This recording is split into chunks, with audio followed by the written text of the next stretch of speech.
TVK అధినేత విజయ్ ఉద్దేశపూర్వక రాజకీయ బల ప్రదర్శన వల్లే కరూర్ దుర్ఘటన చోటు చేసుకుందని పోలీసులు ఎఫ్ఐఆర్లో పేర్కొన్నారు. ఈ తొక్కిసలాట ఘటనపై ఎఫ్ఐఆర్ నమోదు చేసిన పోలీసులు టీవీకే పార్టీకి చెందిన 3 నేతల పేర్లను చేర్చారు.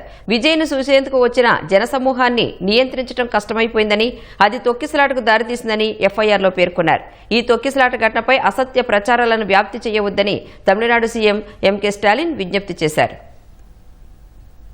తమిళనాడులోని కరూరు తొక్కిసలాట ఘటనపై ఎఫ్ఐఆర్ నమోదైంది. టీవీకే అధినేత నటుడు విజయ్ ఉద్దేశపూర్వక రాజకీయ బల ప్రదర్శన వల్లే ఈ దుర్ఘటన చోటు చేసుకుందని పోలీసులు ఎఫ్ఐఆర్లో పేర్కొన్నారు. టీవీకే జిల్లా సెక్రటరీ మతియాళన్, రాష్ట్ర జనరల్ సెక్రటరీ ఆనంద్, రాష్ట్ర deputy general secretary Nirmal Kumar పేర్లను పోలీసులు ఎఫ్ఐఆర్లో చేర్చారు. విజయ్ ర్యాలీ శనివారం ఉదయం 9 గంటలకే ప్రారంభం కావలసి ఉందని, 11 గంటలకు భారీ ఎత్తున జనం తరలివచ్చారని ఎఫ్ఐఆర్లో పోలీసులు పేర్కొన్నారు.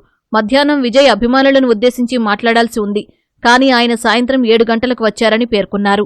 భారీ జనసందోహాన్ని చూపించేందుకే ఉద్దేశపూర్వకంగా విజయ్ ఆలస్యంగా వచ్చారని వెల్లడించారు. విజయ్ వస్తున్న బస్సు షెడ్యూల్కు భిన్నంగా పలుచోట్ల ఆగిందని, వాటికి ఎలాంటి అనుమతి లేదన్నారు. గుమిగూడిన జనం కోసం ఆహారం, మంచినీళ్లు, ఇతర సౌకర్యాలు అందుబాటులో లేవంటూ వచ్చిన హెచ్చరికలను నటుడితో పాటు సీనియర్ నాయకుడు ఎన్ ఆనంద్ విస్మరించారని ఎఫ్ఐఆర్లో పోలీసులు పేర్కొన్నారు.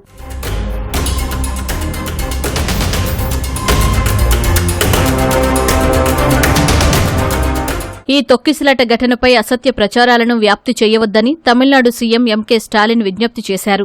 ఘటనపై విచారం వ్యక్తం చేసిన స్టాలిన్ మృతుల కుటుంబాలకు ప్రగాఢ సంతాపం తెలుపుతూ ఓ వీడియోను విడుదల చేశారు. ఈ ఘటనపై సామాజిక మాధ్యమాల్లో తప్పుడు సమాచారం, అసత్య ప్రచారాలు చేస్తున్నారని మండిపడ్డారు. ప్రతి ఒక్కరూ బాధ్యతగా వ్యవహరించాలని సూచించారు.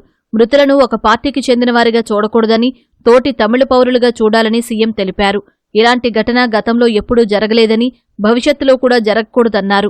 ప్రతి ఒక్కరూ తమ రాజకీయ వైరుధ్యాలు, విధానపరమైన విభేదాలు, వ్యక్తిగత శత్రుత్వాన్ని పక్కనపెట్టి ప్రజల సంక్షేమం కోసం ఆలోచించాలని స్టాలిన్ అభ్యర్థించారు.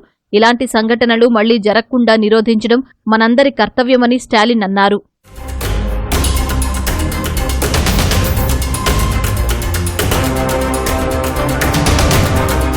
శనివారం జరిగిన తొక్కిసలాటలో మృతుల సంఖ్య 41కి పెరిగింది.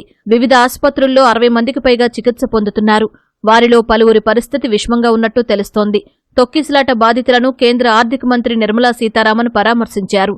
మెరుగైన వైద్యం అందించాలని అధికారులను ఆదేశించారు.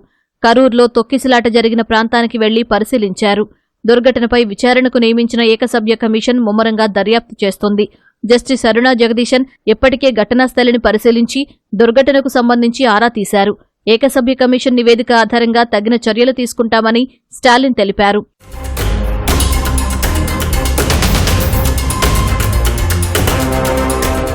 ఈ తొక్కిసలాట ఘటనకు విద్యుత్ సరఫరా నిలిచిపోవడమే కారణమని ఆరోపణలు వస్తున్న వేళ తమిళనాడు విద్యుత్ బోర్డు టీఎన్ఈబీ స్పందించింది. విజయ్ ర్యాలీ సందర్భంగా తాత్కాలికంగా విద్యుత్ సరఫరా ఆపేయాలని టీవీకేనే తమకు వినతిపత్రం ఇచ్చిందని విద్యుత్ బోర్డు చీఫ్ ఇంజనీర్ రాజ్యలక్ష్మి వెల్లడించారు. అయితే అందుకు తాము అంగీకరించలేదని తెలిపారు. సెప్టెంబర్ 27 రాత్రి వేలుసామిపురం వద్ద భారీ జనసమూహం ఉంటుందని అంచనా వేస్తూ టీవీకే నుంచి తమకు లేఖ అందిందని రాజ్యలక్ష్మి పేర్కొన్నారు. అందులో ప్రజల భద్రతను దృష్టిలో పెట్టుకుని విజయ్ మాట్లాడుతున్న సమయంలో కొంతసేపు విద్యుత్ సరఫరాను నిలిపివేయాలని కోరారని తెలిపారు. కానీ ఆ అభ్యర్థనను తాము తిరస్కరించినట్లు రాజ్యలక్ష్మి స్పష్టం చేశారు. అటు తొక్కిసలాట జరిగిన వేదిక వద్ద కరెంటు కోత లేదని ఎప్పటికే తమిళనాడు ప్రభుత్వం వివరణ ఇచ్చింది. టీవీకే ఏర్పాటు చేసిన జనరేటర్లలో సమస్య కారణంగా కొన్ని లైట్లు మసకబారాయని జిల్లా కలెక్టర్ వెల్లడించారు.